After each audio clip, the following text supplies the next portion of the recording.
ল'ৰা-ছোৱালীৰ কথা কিনো ক'ম, মই নিজেই এইটো বনোৱাৰ পিছত এটাৰ পিছত এটা খাই আছোঁ। ইমানেই ধুনীয়া হৈছে খাবলৈ আৰু দেখিবলৈও ইমান মৰম লগা। ল'ৰা-ছোৱালীয়ে ভাবিব এইটো খেলিমেই নে খামেই। তো আপুনিও এবাৰ এই নাস্তাটো বনাই চাব পাৰে। বৰ ভাল লাগে খাবলৈও আৰু দেখাতো ইমান মৰম লগা হয়। তেতিয়াহ'লে দেৰি নকৰি ৰেচিপিটো আৰম্ভ কৰোঁ। হেল্ল' এভৰিৱান, মই চফিকা।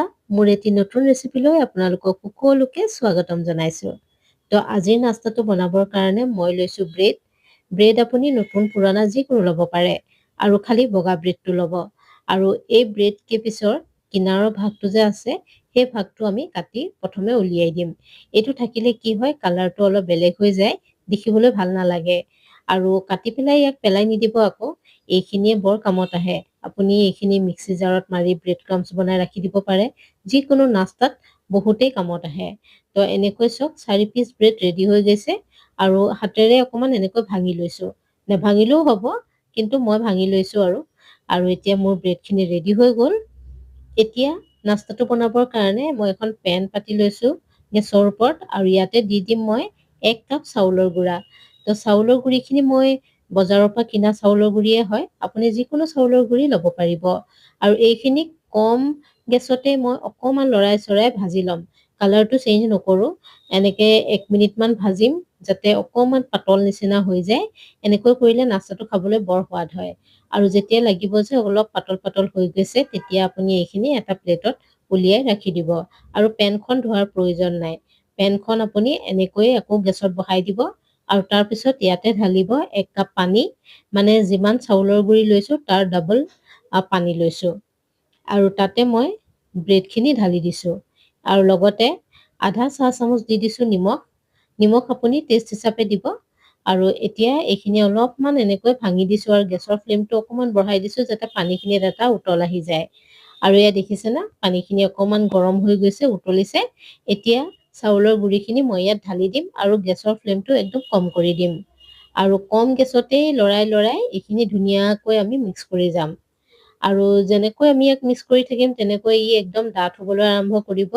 আৰু যেতিয়া আটাৰ ডো নিচিনা এটা তৈয়াৰ হৈ যাব, তেতিয়াই আমি গেছৰ ফ্লেমটো অফ কৰি দিব লাগিব। 1 পৰা 1.5 মিনিটেই সময় লাগিব, বৰ সোনকালে এইটো ৰেডি হৈ যায়। এয়া চাওক, যেতিয়া আপোনাৰ লাগিব যে ই কঢ়াইৰ পৰা এৰাই গৈছে, তেতিয়াই আপুনি গেছৰ ফ্লেমটো অফ কৰি দিব। আৰু তাৰপিছত এইখিনিক আমি ঢাকি ৰাখি দিম অকণমান সময়ৰ কাৰণে যাতে ঠাণ্ডা হৈ যায়। আৰু যেতিয়ালৈকে এইখিনি ঠাণ্ডা হৈ যায়, আমাৰ কৰিব লগা আৰু অকণমান কাম আছে, সেইখিনি ফটাফট কৰি ল'ম। তো এয়া চাওক, এইখিনি ৰেডি হৈ গৈছে। মই ঢাকি পেলাই ৰাখি দিম এতিয়া। আৰু এইফালে মই গেছত এখন কেৰাহী পাতি লৈছোঁ আৰু তাতে দিছোঁ অকণমান মিঠাতেল, 2 টেবুল চামুচ হ'ব। আৰু তাতে এটা মিডিয়াম চাইজৰ পিঁয়াজ মই এনেকৈ কাটি পেলাই দি দিছোঁ। আপুনি যেনেকৈ ইচ্ছা কাটি দিব পাৰে। এতিয়া এইখিনি অকণমান ভাজি ল'ম তেলতে। লগতে আধা চাহ চামুচ দি দিম আদা নহৰুৰ পেষ্ট। আৰু এইখিনিকো আমি পিঁয়াজৰ লগতে সমানেই অকণমান দেৰি ভাজি ল'ম যাতে কেঁচা কেঁচা গোন্ধটো ইয়াৰ পৰা আঁতৰি যায়। একদম বেছি ভজাৰ দৰকাৰ নাই। অলপমান সময় ভজাৰ পিছতেই ইয়াত আমি আমাৰ নিজৰ পচন্দ মতে অলপমান চব্জি দিম। তো পাচলিখিনি আপুনি আপোনাৰ পচন্দত দিব পাৰে। মোৰ ওচৰত গাজৰ আৰু বন্ধাকবি আছিল, তাকেই মই সৰু সৰুকৈ কাটি ইয়াত দি দিছোঁ। গাজৰখিনি মই পিহনাত মাৰি লৈছোঁ অলপমান, আৰু বন্ধাকবিখিনি এনেকৈ কটাৰী দি কাটি পেলাই টুকুৰা টুকুৰ কৰি দি দিছোঁ। আপুনি ইয়াত কেপচিকাম, মটৰ, ফুলকবি যি চব্জি আপুনি ইচ্ছা কৰে দিব পাৰে। লগতে অকণমান নিমখ দি দিছোঁ যাতে চব্জিখিনি সোনকালে গলি যায়। এতিয়া এই পাচলিখিনিকো অকণমান সময় শুকান শুকানে মই ভাজি ল'ম আৰু তাৰপিছত ইয়াত অকণমান মছলা দিম। মছলা নিদিলে খাবলৈ টেষ্ট নালাগিব, অকণমান মছলাটো দিবই লাগিব। আৰু কমেই মছলা মই ইয়াত ব্যৱহাৰ কৰিম। তো প্ৰথমে দি দিলোঁ আধা চাহ চামুচ হালধি পাউডাৰ, আধা চাহ চামুচ কাশ্মীৰী লাল মিৰ্চ পাউডাৰ, লগতে আধা চাহ চামুচ জিৰা পাউডাৰ আৰু আধা চাহ চামুচ দি দিছোঁ চাট মছলা। আপুনি চাট মছলাৰ জেগাত মেগী মছলাও দিব পাৰে, বা নিজৰ পচন্দৰ যদি অন্য কোনো মছলাও আপুনি দিব বিচাৰে দিব পাৰে। এতিয়া মছলাৰ সৈতে পাচলিখিনি ভালকৈ এবাৰ মিক্স কৰি ল'লোঁ আৰু ঢাকি পেলাই অকণমান সময় আমি এনেকৈ ৰাখিম যাতে চব্জিখিনি ধুনীয়াকৈ সিজি যায়। তো এয়া চাওক, অলপ সময় ৰাখিলোঁ, বেছি দেৰি নাৰাখোঁ কাৰণ পানী নাই ইয়াত, যিহেতু তলত লাগি যাব পাৰে। এই বস্তুটো আপুনি খেয়াল ৰাখিব। এতিয়া অলপ দেৰি মিক্স কৰিলোঁ, চব্জিখিনি এতিয়াও অকণমান সিজিব লাগিব, গতিকে অকণমান পানী মই আধা কাপমান দি দিছোঁ আৰু ঢাকনখন মাৰি অলপ সময় ৰাখি দিম। এনেকৈ কৰিলে চব্জিখিনি ধুনীয়াকৈ গলি যাব আৰু ইয়াত থকা মছলাখিনিও চব্জিৰ ভিতৰত খুব ধুনীয়াকৈ সোমাই যাব।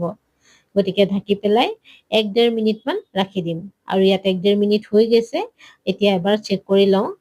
তো মোৰ লাগিছে ধুনীয়াকৈ চব্জি হৈ গৈছে। এয়া চাওক ঠিকেই চব্জিখিনি ধুনীয়াকৈ সিজি গৈছেগে। এতিয়া গেছটো অকণমান বঢ়াই ইয়াত থকা পানীখিনি শুকুৱাই ল'ম। পানী থাকিব নালাগিব। ওপৰত অকণমান চিলি ফ্লেক্স দি দিছোঁ। এইটো একদম অপশ্যনেল। আপুনি সৰু ল'ৰা ছোৱালীৰ কাৰণে বনালে আপুনি নিদিবও পাৰে। লগতে 2টা মিডিয়াম চাইজৰ আলু বইল কৰি মই হাতেৰে সানি পেলাই ইয়াত দি দিছোঁ। আৰু ভালকৈ এতিয়া গোটেইখিনি মিক্স কৰি যাম। মিডিয়াম ফ্লেম কৰি গেছটো ৰাখিছোঁ আৰু এনেকৈয়ে 1 মিনিটমান এনেকৈ মিক্স কৰি কৰি যাম। ইয়াতে এই আলুৰ যে ভাজিখন হৈছে বৰ ধুনীয়াকৈ ৰেডি হৈ যাব। তো এই চব্জিখন চব একদম ধুনীয়াকৈ ৰেডি হৈ গৈছে। গেছটো অফ কৰি ওপৰত অকণমান ধনিয়া পাত কাটি দি দিছোঁ। এতিয়া ধনিয়া খুবেই পোৱা যায়, গতিকে নিশ্চয় দিব, বৰ ভাল লাগে ধনিয়া দিলে। আৰু ভালকৈ মিক্স কৰি এইখিনিও ঠাণ্ডা হ'বৰ কাৰণে এক চাইডত ৰাখি দিম। আৰু যেতিয়ালৈকে এইখিনি ঠাণ্ডা হ'ব তেতিয়ালৈকে আমি আমাৰ এই ব্ৰেড আৰু চাউল গুড়াৰ যে ডোটো আছে সেইটো চাই লওঁচোন। তো এইখিনি চব এইখিনি অলপ হাত লগাব পৰা ঠাণ্ডা হৈ গৈছে। তো মই অকণমান গৰম থাকোঁতে ভালকৈ মঠি ল'ম, যাতে ইয়াত কোনো ধৰণৰ ডাঙৰ টুকুৰা নাথাকে। আৰু এনেকৈ কৰোঁতে কৰোঁতে একদম ধুনীয়া এটা কোমল ডো তৈয়াৰ হৈ যাব। এয়া চব খুব ধুনীয়াকৈ এইটো ৰেডি হৈ গৈছে। এতিয়া হাতখন ভালকৈ ধুই ল'ম আৰু তাৰপিছত নাস্তাটো বনোৱা আৰম্ভ কৰিম।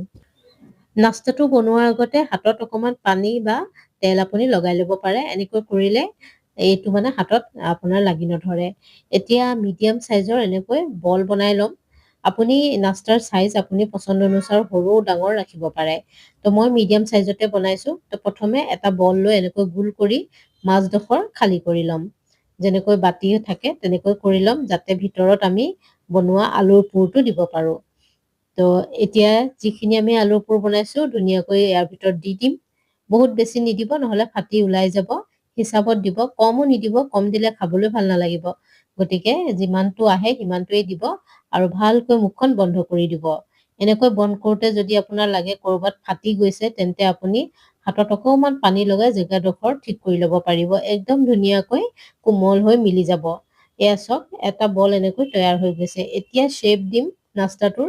তাৰ কাৰণে অকণমান দীঘলীয়া কৰি লৈছোঁ আৰু এক চাইডে অকণমান জোঙা কৰি ল'ম। যেনেকৈ কণীটোৰ নিচিনাকৈ আমি ইয়াক শ্বেপটো দিম। এয়া চাওক ধুনীয়াকৈ হৈ গ'ল। বৰ সহজ বনাবলৈ, এবাৰ চায়ে আপুনি পটাপট বনাব পাৰিব। এতিয়া শ্বেপটো হৈ গৈছে, ডিজাইন দিম। ডিজাইন দিবৰ কাৰণে প্ৰথমে ইয়াৰ আমি মুখখন বনাই ল'ম।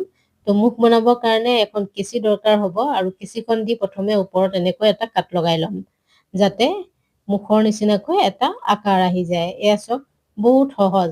আঙুলিৰে অকণমান ঠিক কৰি দিব, এনেকৈ শ্বেপটো ধুনীয়া হৈ যাব। আৰু এতিয়া কেঁচিখন লৈ আমি ইয়াৰ ওপৰৰ চালচটা বনাম। এইটো বনোৱাও খুবেই সহজ। এবাৰে চাই ল'লে আপুনি আৰু চাবলৈ দৰকাৰ নপৰে। তো এনেকৈ কেঁচিখন লৈ চাওক, যেনেকৈ মই কৰিছোঁ এনেকৈ এটা এটা কাট লগাই যাব। একদম সহজ। আপুনি এবাৰ চাই পটাপট বনাব পাৰিব। এয়া চাওক আৰু কাট লগাওঁতে অকণমান ওপৰলৈ উঠাই উঠাই দিব, যাতে স্কিনটো ওপৰলৈ উঠি যোৱা নিচিনা লাগে। এনেকৈয়ে এটাৰ পিছত এটাকৈ কাট লগাই যাব। একো চিন্তা কৰিব নালাগে, বাছ আপুনি এনেকৈ কৰি গৈ থাকিব আৰু লাষ্টত দেখিব বৰ ধুনীয়া এটা ডিজাইন আহি গৈছে।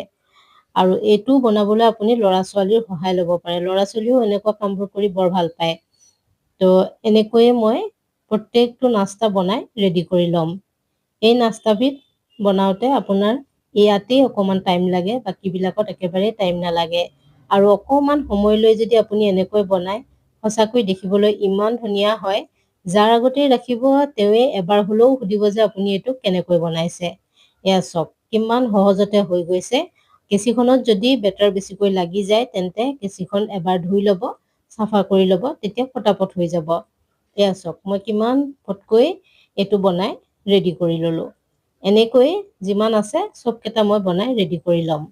এতিয়া এইখিনিতে এটা ৰিকুৱেষ্ট থাকিল আপোনালোকলৈ। যদি আজিৰ ভিডিঅ'টো অকণমানো ভাল লাগিছে আপোনাৰ, তেন্তে প্লিজ এটা লাইক কৰি দিব আৰু লগতে চেনেলটো ছাবস্ক্ৰাইব কৰি ল'ব। নতুন চেনেল হয়, আপোনালোকৰ মৰম পাম বুলি আশা ৰাখিলোঁ। আৰু আপোনালোকে মোৰ পৰা কেনেকুৱা ধৰণৰ ৰেচিপি চাব বিচাৰে প্লিজ কমেণ্ট কৰি নিশ্চয় ক'ব। এয়া চাওক এটা ৰেডি হৈ গ'ল নাস্তা। এতিয়া ইয়াৰ চকু দুটা এনেকৈ দুটা লং ভৰাই পেলাই মই ৰেডি কৰি লৈছোঁ। আপুনি ইয়াৰ জেগাত আপুনি জালুকো দুটা লগাই দিব পাৰে, দেখিবলৈ ভাল লাগিব। আৰু চাওকচোন কিমান মৰম লগা হৈছে।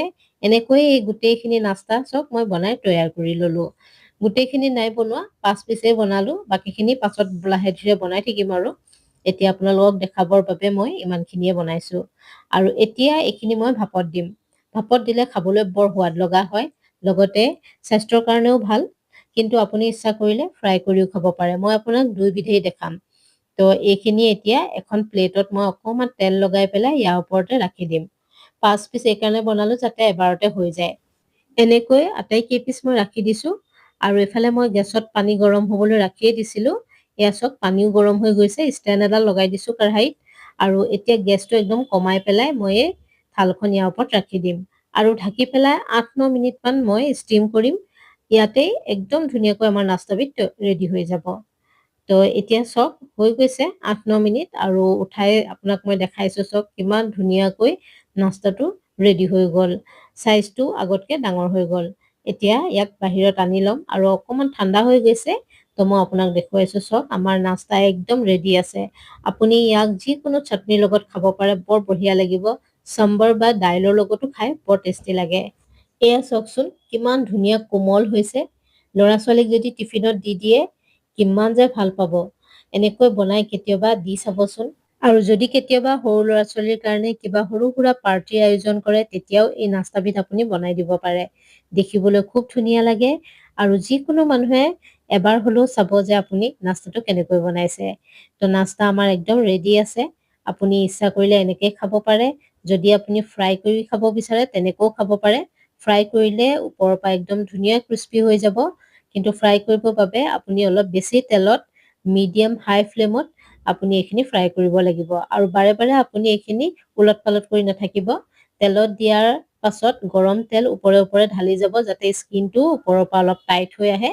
আৰু যেতিয়া অকণমান টাইট হৈ যাব তেতিয়া উল্টাই পেলাই ইটো চাইড আপুনি ফ্ৰাই কৰিব। দুবাৰতেই নাস্তাটো ৰেডি হৈ যাব। এয়া চাওক মই ফ্ৰাই কৰি আপোনাক দেখাই দিছোঁ। ফ্ৰাই কৰাৰ ভিডিঅ'টো মই নেদেখালোঁ, যিহেতু ভিডিঅ'টো বহুতেই দীঘল হৈ গৈছে। গতিকে কৰাৰ পিছত আপোনাক দেখাইছোঁ দেখিবলৈ কেনেকুৱা লাগিছে। তো আশা ৰাখিছোঁ আজিৰ নাস্তাটো আপোনাৰ নিশ্চয় পচন্দ হ'ব। ভাল লাগিলে এটা লাইক দিবলৈ নাপাহৰিব আকৌ দেই। তেন্তে আজিলৈ ইমানতে আহিছোঁ। মোৰ ভিডিঅ'টো ইমান দেৰি চোৱাৰ বাবে আপোনালৈ থাকিল বহুত বহুত ধন্যবাদ। Goodbye and take care.